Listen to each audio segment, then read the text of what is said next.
Jai Hind, Jai Bharat, and welcome to Dev Talks. This is Aadi. The Taiwanese election gave a shock to China, indeed. So we need to kind of analyze what's happening in that particular region of the world because the Chinese have given very angry reactions of this, that, and the other. There is a country which has left Taiwan as far as diplomatic relations is concerned. So, of course, the Chinese would try and give a cost to Taiwan. Will that be a military cost because Xi Jinping is becoming more and more desperate? Or will that be some other kind of a cost? Let's try and find out from two people who've joined us who are very, very in sync with Taiwan. One, let me start with Namrata Hasija, who's a research fellow with the Center of China Analysis and Strategy. And for the first time on Dev Talks, I have with me Dr. Manoj Kumar Panigrihi, who's the assistant professor and co-director of the Center of Northeast Asia Studies in Jindal School, and also he's a non-residential research fellow at the Taiwan Next Gen Foundation in Taipei. Thank you so much, both of you, for joining in, and hope to have a wonderful discussion. Let me start with you, Namrata. What do you think how has the election gone through, and what do you think is the reaction within Taiwan, and of course anything that you'd like to talk about from the camp of Xi Jinping as well?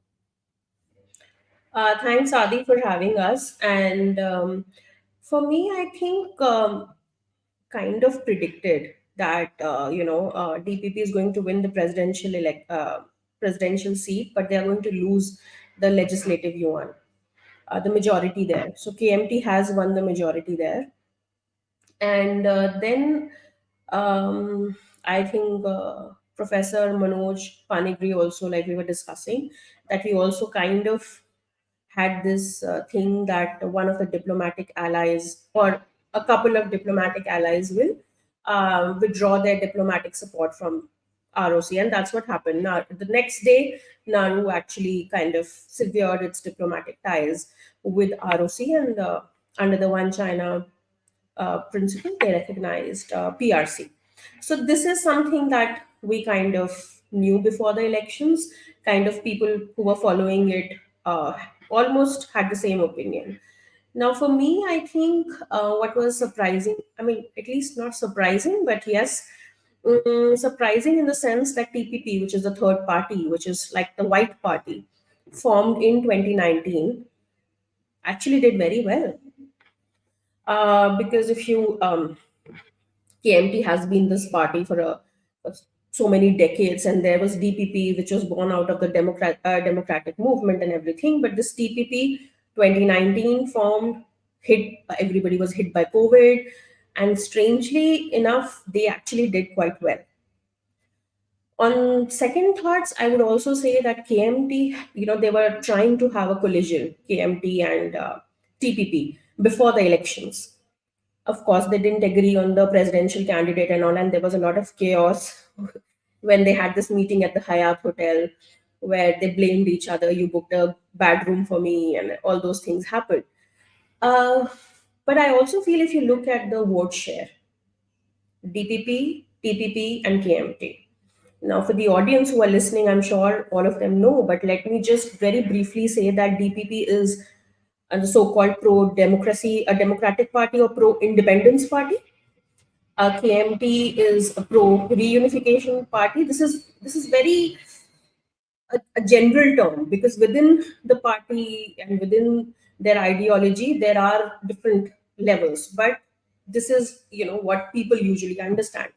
And to me, TPP has maintained an ideology which suits both. It's neither here nor there, you know, kind of a thing. But if you look at the vote share, but many people actually say that Kovanj, who's the head of TPP, has links to Beijing. Now that's debatable. We can talk about it. But if you look at the vote share of TPP and KMT together, which are not the pro-independence party, is actually more than DPP. So for me, the thing is that yes, DPP won the elections, but had these two parties actually come together, probably it would have been a different scene.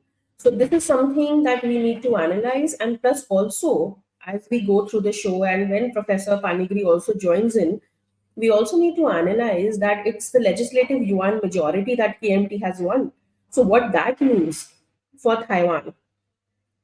and also from how that's going to impact in the next 4 years that we have to see, and the cross trade ties, and of course other things that we are going to discuss. So I mean, for the listeners, I just wanted to give a very brief uh, introduction as to what happened in the elections. Professor, coming to you, what your thoughts on the legislature victory from the KMT, and of course, how do you see the? Is it going to be like a hung government? Is it going to be a toothless government, or is it going to be having similar strength that was as what the previous government of Sine actually had? Okay, thanks, Mr. Adi, for having me in the show, and thanks, like as Mr. Sajad just mentioned wonderfully, the three different parties and all the current scenario of the elections. It's quite clear that KMT has the upper hand, but at the same time, yes, this is where GPP comes as a whip, how they are going to navigate on based on their interests. As per we saw the what's happened right before the elections. Right before the elections, TPP and KMT tried to uh, come together. They agree on many things together. For example, prostrate service trade agreement, increasing of military service for 1 year. They agree on multiple, like increasing the military budget for to 3% per year as well. Agree on multiple things, but there's some core uh, uh, policies, something like fundamental policies that don't agree. Where this is where TPP is being seen as something which is pro DPP. So it's quite unclear as of now because TPP have eight legislators in the legislative executive yuan, no, legislative yuan, sorry.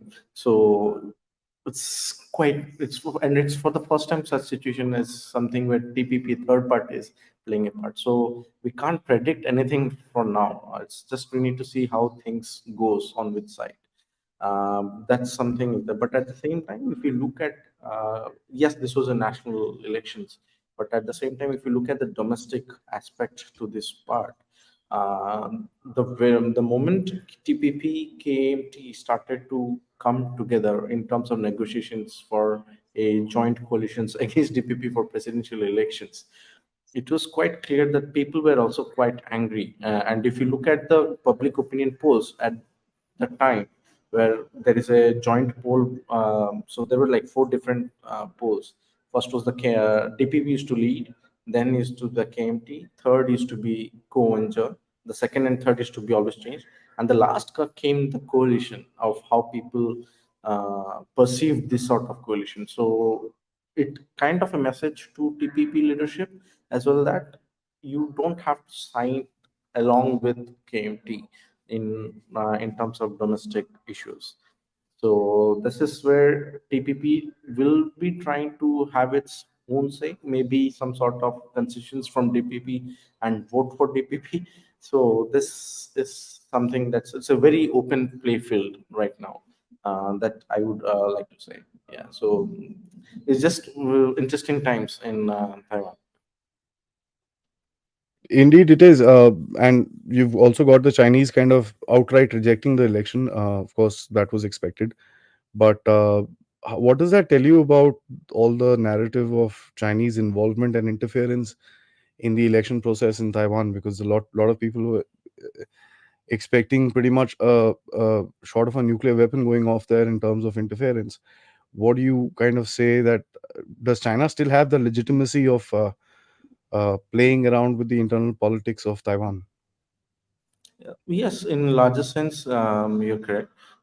If you see, for example, like in India, our gossip centers are tea stalls, right, for politics. So in the same way for Taiwan, it is the gossip centers are the temples. So temples Hmm. has been used as a kind of a platform to sort of dissuade disinformation into Taiwan, and that's one way where you see temple leaders were invited in the past, though they have declined any sort of politics is being involved. But yes, some of the temples have received funds from the mainland. But at the same time, that's digital interference is something. If we look at in the past, during the earthquake in Japan, there was a digital interference, and DPP legislate supporter, one influencer, digital influencer, she kind of started, she and her follower start saying that this diplomat, the Taiwan representative to that city in Japan, is not doing enough for Taiwanese citizens. And we saw the diplomat committing suicide. So that is the level of interference has been there. And also in 2022, also in the month of April, there was news flash came across that there are like attack is happening all of a sudden in the morning breakfast. So just well, like for example, if you are a Taiwanese and you're sitting and having breakfast, 7 o'clock, you say like the enemy forces have attacked, evacuate, evacuate, evacuate. So there's something that is the level of interference is there.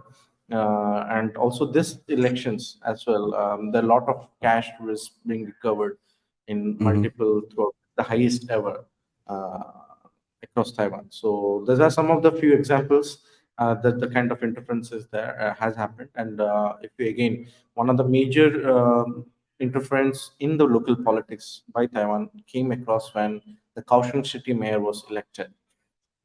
Sorry, uh, I'm Hanko Yu. Yes, Hanko Yu was elected in Kaohsiung. This news came out. He received apparently $3 million as per the whistleblower. Uh, so, or his organization, or the like for. I remember I being in Taiwan at that time. I used to see him everywhere, news, magazines, advertisements. I used to ask my friends. I was very lame, like why this person is everywhere, every single place. So nobody had that answer, but now we have that answer. So, so yes, these are some of the things. Yeah. Namrata, over to you. Absolute rock and roll as far as this is concerned. I'll take your comments on this, but I also want to ask you, with regards to the perception within Taiwan. What are people saying with regards to the result in the election? Are they happy? Are they not happy? Are they, kicking themselves in the backside? What's happening here? So I want to add to what Professor Panigri just said about the disinformation, misinformation, or the influence that China is having over the elections. Um, what they have started strategizing, the Chinese have also, like, of course they are also doing something like funding, Hanko and all those things. But what they have started also doing is, because they've realized a couple of things, that especially the younger generation, they have seen that divide. I think Professor Panigri is also must have seen the same thing, because he was doing his PhD from there, so he must have interacted with the students. But for me also, because I from 2012 to 2020, when I came back right before COVID, I have seen phases of change in Taiwan, right? And some of my friends who were 50, 50 above, maybe 45 above, they used to, like, tell me that there is a divide in their houses. Like their kids, some of them have actually left the houses, because they would tell their parents, how can you actually vote for KMT? You know, they are a pro China party, and DPP is this party that's fighting for us, and you're not voting for them. So they would actually tell me that DPP has, like, destroyed our houses, our children have left us. Now the younger generation is something that uh, identified more with DPP. So now the Chinese have actually used scholarships and other incentives to entice this younger generation. But before the elections, there was also a report that people who are following the elections would have read, that in the last couple of years, the Chinese have invited more than 400 local leaders from Taiwan to visit mainland. And there was actually a travel agency that was doing it. And then, everything was, of course, uncovered, how they are using free trips and see, the Chinese like the hospitality, they'll call you, they'll put you up in best places, try to show you the best side. So they were trying to win over these local leaders, because these, like Professor Panigri said about the temples, these local leaders also have that influence in the community. So that was also used. So they have, for me, I think the United Front Work Department went all out. Though there's also another side that I've always seen when the Chinese do something big, like their funding of the KMT mayor who won from Kaohsiung. When it always backfires. It kind of, it's very strange. It's like a poetic justice. The more they do it, people, the more the Taiwanese identify is actually solidifying for me. Like, I have seen that many examples, like this Kaohsiung mayor is one, and it has backfired many times. Then there were also agricultural. The agricultural community depends a lot on mainland, because most of their produce is actually bought by the mainland.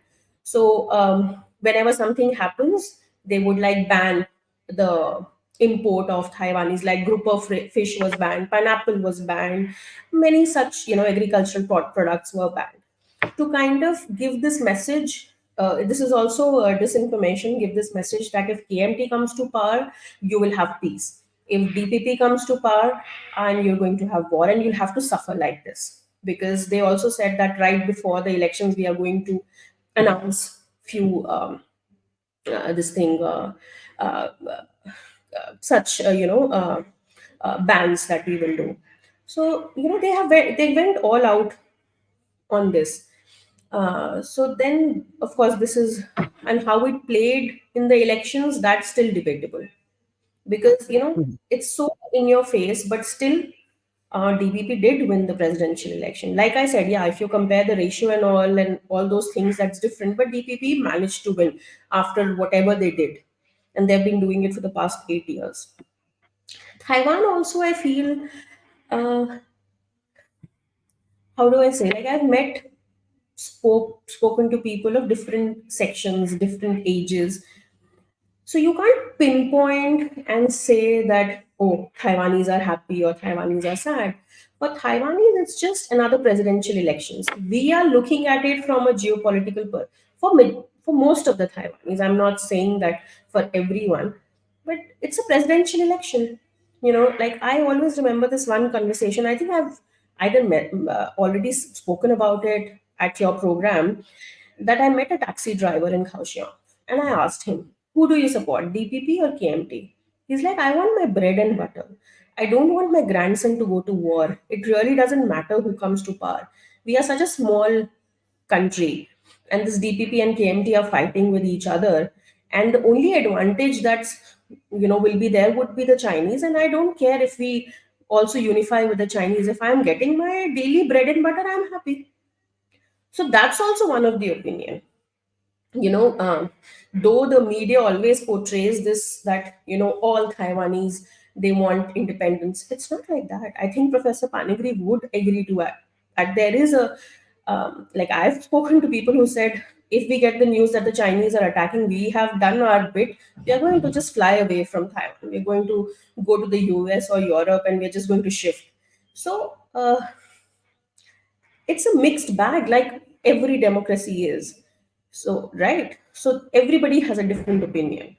And yes, of course, you will say that because DPP has won, the majority is with pro independence. But I feel even if they would have voted for KMT or TPP, it's not that they actually are pro reunification. I would say the same even now. So it doesn't mean they want DPP to declare independence tomorrow and go to war, or they're ready to fight China. So we have to look at it as an analysis from both point of views.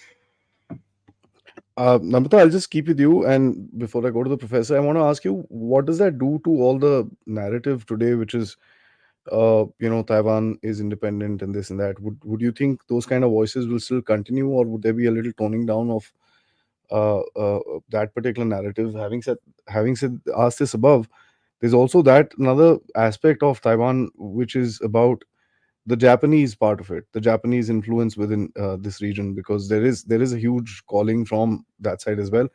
And today, Japan is playing a large role within Taiwan.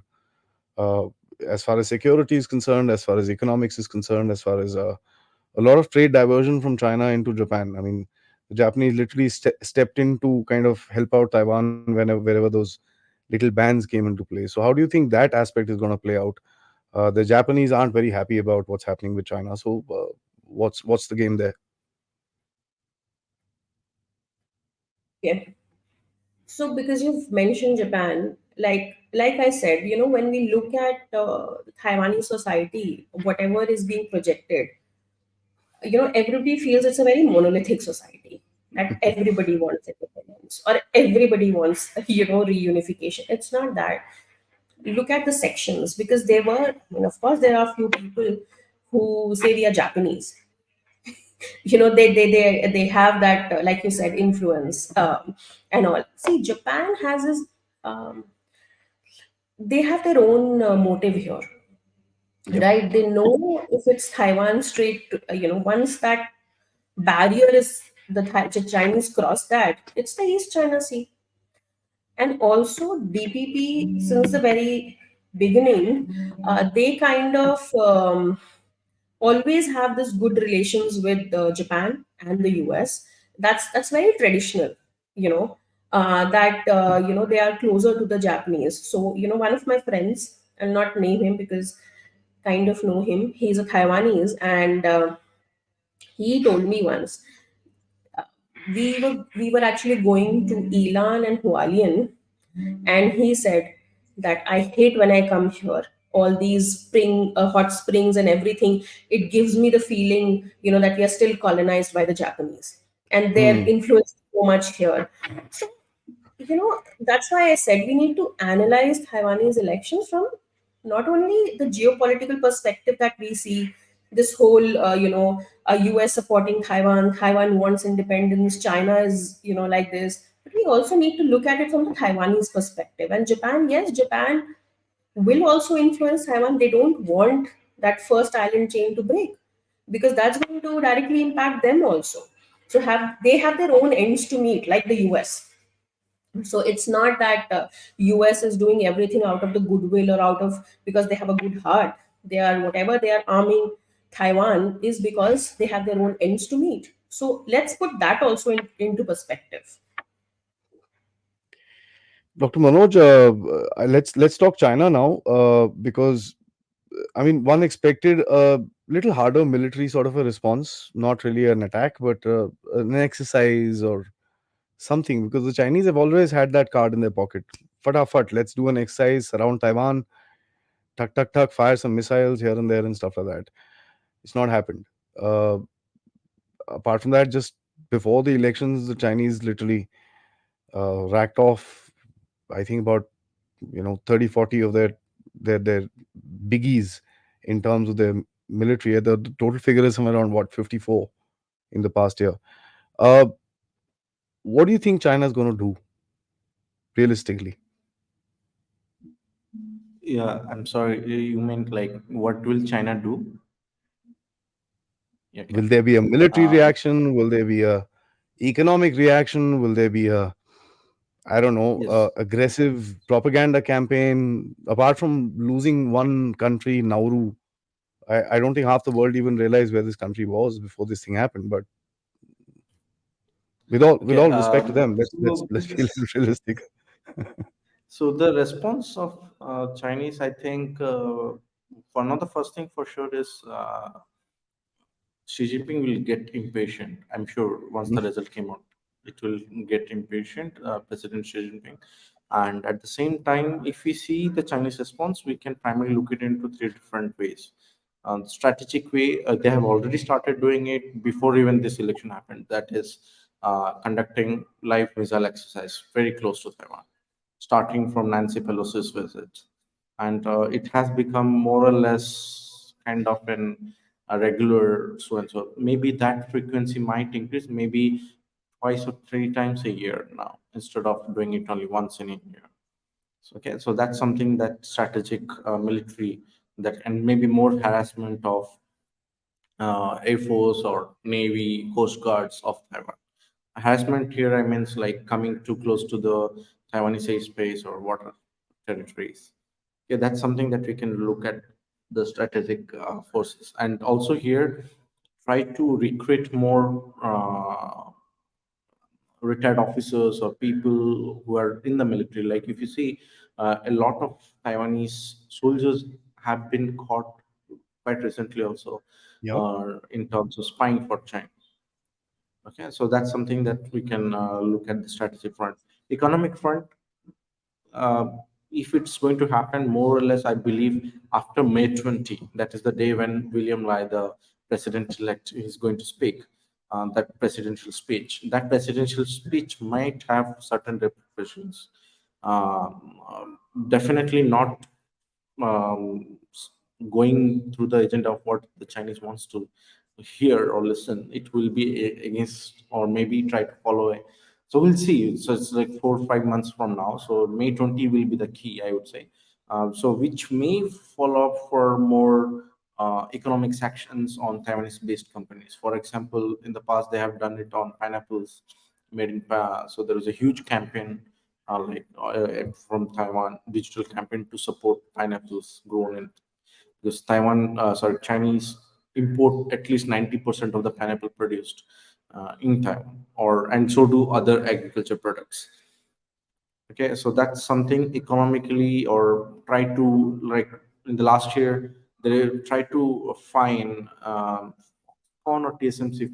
I think it was Foxconn, which was fined by the regulatory authority in Chinese. So there is so this is a huge business community, the Taishang that they call it, from Taiwan in China. So that's something they might have some sort of that might be used as a leverage by the Chinese. That's the economic front. And in terms of uh, politically, yes, they will. I think this is something that we are talking like yesterday, in Monday. Nauru removed its diplomatic recognitions towards Taiwan. So this might follow up with other countries, the rest of the 12 diplomatic allies. I'm sure the Nauru the de-recognition of Taiwan was in under the pipeline for maybe in a month or two, but after DPP coming back to power, I think that just accelerated to immediately announce that switch of relations. So there are some few parameters that we can see along the way, but yeah, May 20 will be the key, I think, for any sort of major.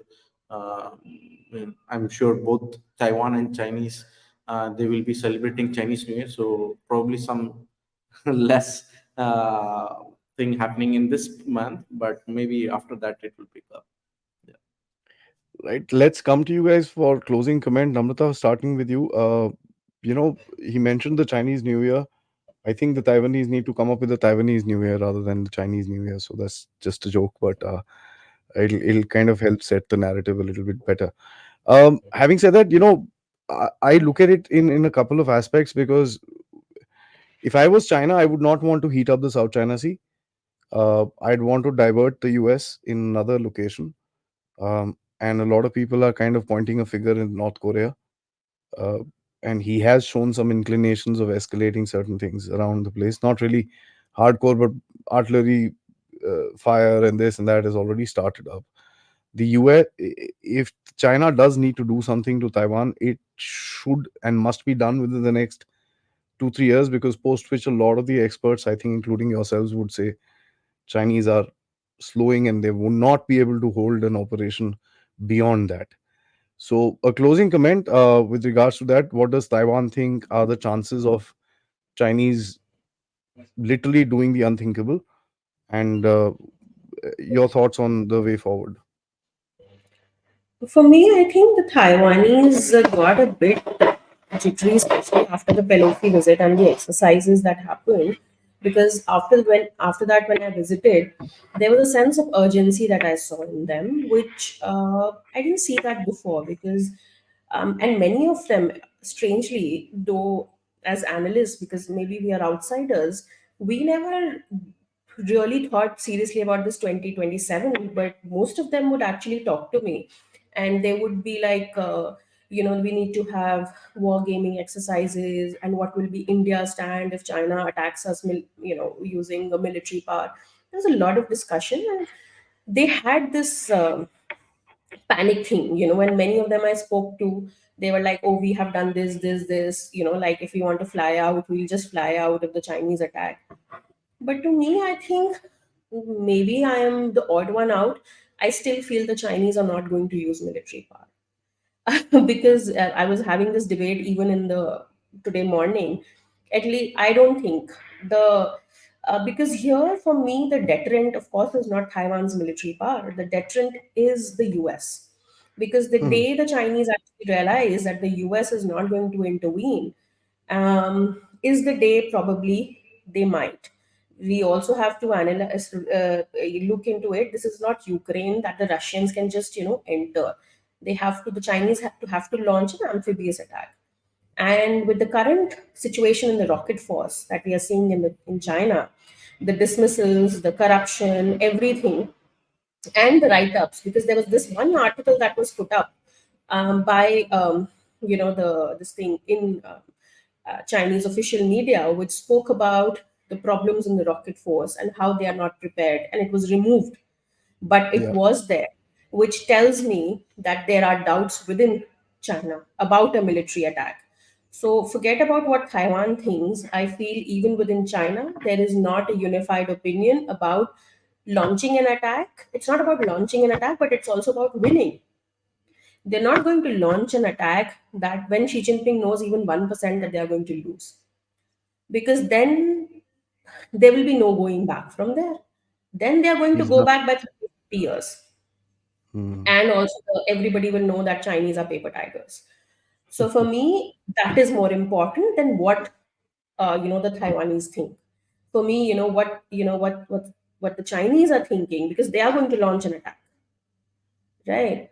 So for me, I think that's important. And whatever has happened in the rocket force in the past, like after August, after Li Shangfu has been dismissed, I think, and that article, which was removed, tells me that everything is not so great as is projected by the Chinese for them to launch a military attack immediately on Taiwan. Yeah, I mean, that was quite an eye opener. As a matter of fact, I was very shocked when I saw that. Dr. Manoj, coming to you, I'll add that question, and secondly, the factor that how would Taiwan like to see itself, the politic in Taiwan like to see itself in the next 3 to 5 years? That's the short, medium term, the way you like to look at it. Will they want to expand their relations with people? India is one of the biggest questions that everybody has, and which is there in Taiwan as well. I've been reading a lot about what the Taiwanese say in their blogs and stuff like that. So they've been asking about India, as Namrata also just confirmed. Is there any other country they're looking towards?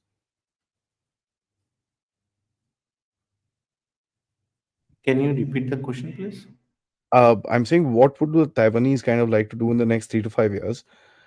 Is there any other country that they're looking out for assistance, help, Okay. Okay. solidarity, apart from India, as Namrata just mentioned? Okay. Okay. Yes, I think coming to what Ms. Namrata said, mentioned of the larger geopolitics, but like if we see a TPP coming back to power, which is a good thing.